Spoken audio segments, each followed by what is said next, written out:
Bonjour, je suis Fatima Zora Edna, et je suis enseignante et formatrice d'anglais depuis 15 ans et je suis chez WeFit depuis presque 2 ans.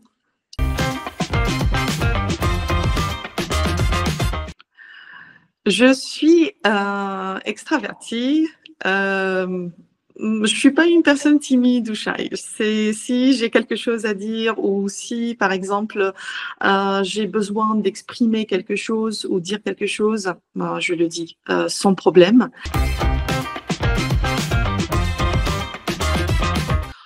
Je pense que je suis une personne logique. Quand c'est devant moi, je vois que c'est logique. Pour moi, c'est plus facile et c'est plus. Je peux assimiler les choses et je peux comprendre les choses mieux. Donc, je pense que je suis plus logique.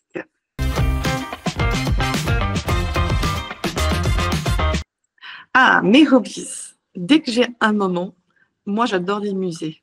J'adore. Je pense que je suis allée au Louvre 15 fois, minimum, hein. J'adore voir tout ce qui est ancien.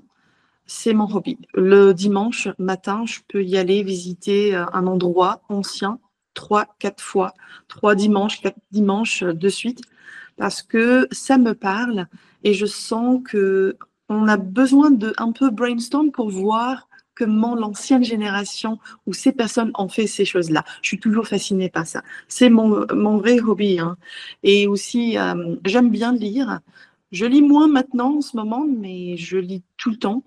Et la lecture, elle me laisse rêver et elle me fait aussi sentir que je, je suis dans une histoire et je peux avoir des idées et je peux vivre cette histoire et sortir avec peut-être un rêve ou un conseil ou juste être bien dans ma peau. Voilà.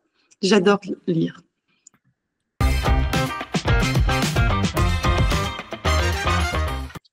Pendant 15 ans, j'ai enseigné plusieurs spécialités, notamment le business English et le medical English.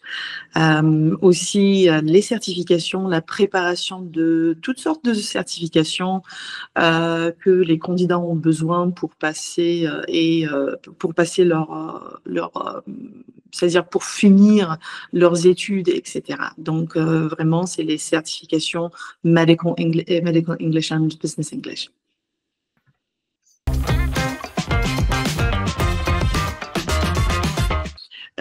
Moi, autant qu'enseignante, honnêtement, j'adore m'adapter. On s'adapte, mais moi, j'adore m'adapter. Dès que je suis dans ma classe, je dis, allez, Fatima, ne n'impose pas ce que toi, tu as comme culture ou toi comme méthode. Si tu as quelqu'un qui a des difficultés, adapte-toi. Si quelqu'un est plus rapide que l'autre, adapte-toi. Essaye d'avoir un équilibre dans la classe. Donc vraiment, s'adapter, moi, je n'ai pas de problème.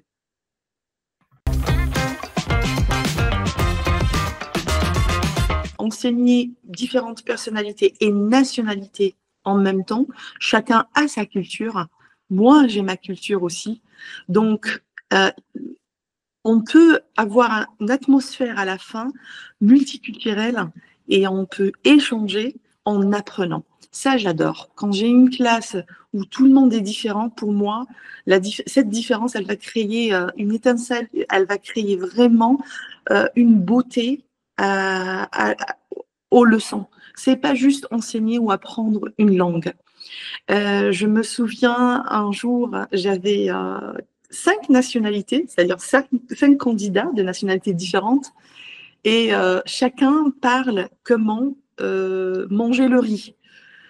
L'autre, il lui dit non, il doit être blond. L'autre, il dit avec une sauce, etc. Et ça, dans une classe où on apprend une langue, ils vont apprendre les couleurs, ils vont apprendre les flavors, ils vont apprendre beaucoup de choses en même temps.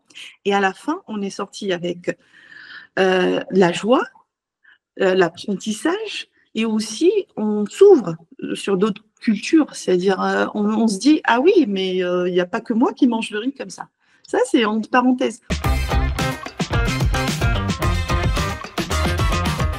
One-to-one, je pense que ce qui est important, c'est de poser les questions intelligemment. La personne doit être certainement, elle a besoin, elle est là pour apprendre. Donc, elle a besoin de savoir des choses, d'aller directement au but. Je suis la star de l'endroit, de la leçon, etc. Donc, je pense que la première des choses, c'est mettre cette personne à l'aise, la mettre dans une situation où c'est elle qui domine le début du lesson ou workshop one-to-one. Ce que je veux dire, c'est que cette personne, je vais lui laisser la parole. Alors, qui êtes-vous? Comment vous aimez apprendre? Et à partir des réponses, moi, je peux déchiffrer quelle méthode je peux faire ou je peux utiliser avec ce candidat. C'est très important d'écouter du one-to-one. On n'est pas la personne qui dirige tout, c'est eux. On leur laisse un petit peu le monopole au début. Dès que je sens que cette personne, par exemple, elle aime écouter plus que parler, elle est timide, par exemple, j'en ai un candidat, par exemple, première séance, les 4 premières séances, en fait, il ne voulait pas du tout parler. Je peux dire les 2-3 premières séances, il ne voulait pas du tout parler. Et il était timide parce qu'on le jugeait beaucoup. Donc, par exemple, le facteur de juger l'accent ou juger comment on parle, ben, il avait peur. Donc, je pense que le jugement peut freiner un petit peu les apprenants. On ne juge pas, c'est un des critères. Leur donner la parole, c'est un deuxième critère. Et troisième critère, je pense, il faut être aussi sérieux et en même temps avoir un petit peu de la joie, parce qu'ils sentent, eux, les candidats, les learners, les personnes devant nous, ils sentent si on aime ça ou pas. Donc, ils vont dire, ils vont se dire, mais Fatima, elle aime ce qu'elle fait. Donc, moi, je vais faire quand même un petit effort. Et je vous jure, ça fonctionne tout le temps. Ça fonctionne tout le temps. Rarement que j'ai eu un candidat qui a lâché ou bien qui voulait plus continuer. Je pense que nous aussi, moi, autant qu'enseignante formatrice, je dois donner l'envie à cette personne et ne pas surtout juger.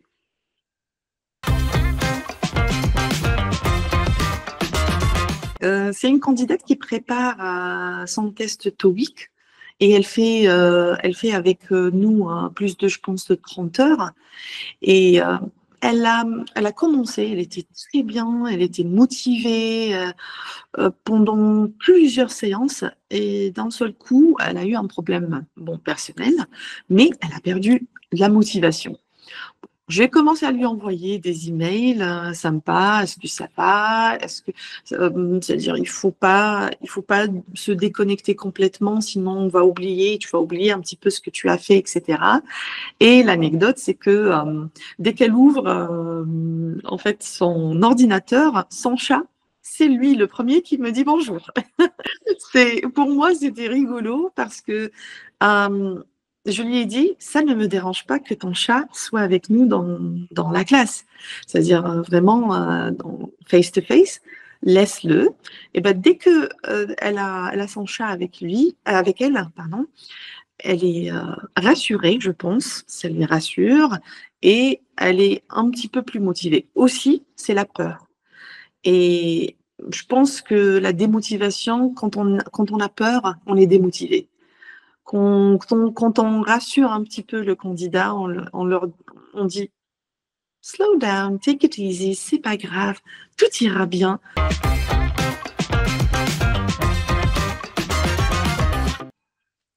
Enseigner dans le médical, il y a plein d'anecdotes. Des fois, ça fait rire, des fois, on est vraiment étonné parce que c'est vraiment réel. J'enseignais en face-to-face à un médecin, un cardiologue, et tout le temps, il me dit, parce qu'il fait ses cours à l'hôpital pendant les heures de travail, et là, à chaque fois, il me dit, Fatima, est-ce que je peux revenir dans 5 minutes? Et je dis, d'accord, il n'y a pas de souci. Il me dit, c'est une urgence.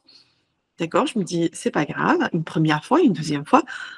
Après ces 10 minutes, etc., je dis, monsieur, si vous avez, docteur, c'est-à-dire si vous avez un problème ou vous avez besoin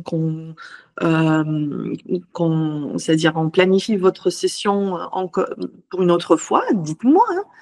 Et là, il me dit, non, non, non, je suis juste dans le service cardiologie. Des fois, j'ai besoin de réanimer quelqu'un ou bien juste voir un patient en urgence. Le cœur il s'est arrêté pendant 30 secondes et c'est une urgence. Je leur montre et je reviens. Et pour moi, je me dis, OK, il parle d'un arrêt de cœur comme ça, tout tranquille. OK, alright. J'arrête, je dis rien. Et là, honnêtement, pour eux, c'est quelque chose de très normal. Mais pour moi, c'était OK, c'est un peu bizarre, mais et lui, il revient tout tranquille, il rigole, comme si c'était pas un cœur s'est arrêté. Bon, c'est arrêté, mais c'est son boulot, c'est son travail. Mais quand même, enseigner les médecins, c'est vraiment exceptionnel et spécial. Je pense que ce qui fait la différence avec les learners français, si je peux vraiment mettre ça en parenthèse, pour les débutants, les intermediates aussi, ils sont tellement ils sont timides, ils sont dans la gêne que, je peux me tromper avec un native peut-être. Je pense que mon profil ici joue un rôle, c'est que ils se sentent un petit peu en confiance quand je dis juste un petit mot en français, et là, OK, I'm not here to speak in French, but it's a very good thing if you just explain to me in French. C'est-à-dire, si je peux expliquer de temps en temps quelque chose dans la culture française, comment, parce que des fois les mots, ils sont synonymes, mais c'est pas la même traduction et c'est pas le même sens. Donc, ils sont contents dans ce sens-là, que le trainer, il s'adapte aussi à leur culture et à leur façon d'apprendre.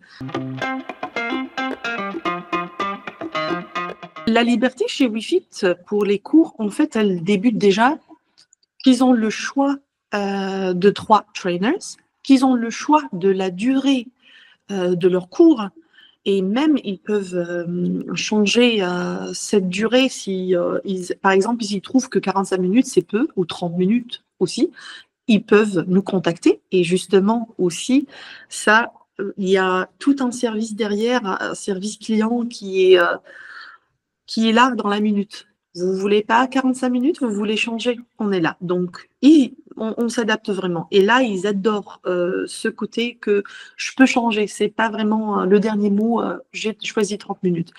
Aussi, quand on book ou quand on réserve les cours, le learner, quand il réserve ses cours, il a le choix de choisir, par exemple, son parcours, les cours, qu'est-ce qu'il veut exactement, pourquoi il fait ses cours, par exemple, d'anglais ou d'autres langues, et aussi il peut choisir l'horaire, le jour. Il peut annuler, c'est normal, il y a des conditions d'annulation, surtout des règles, mais quand même, on donne à quelqu'un, OK, vous pouvez booker quand vous voulez et vous pouvez annuler et vous pouvez choisir votre trainer. Si vous ne l'aimez pas, ne vous inquiétez pas. Chez WeFit, on sait que vous pouvez avoir 3 trainers et vous pouvez les changer. Voilà, donc je pense que moi, j'ai rarement vu ça.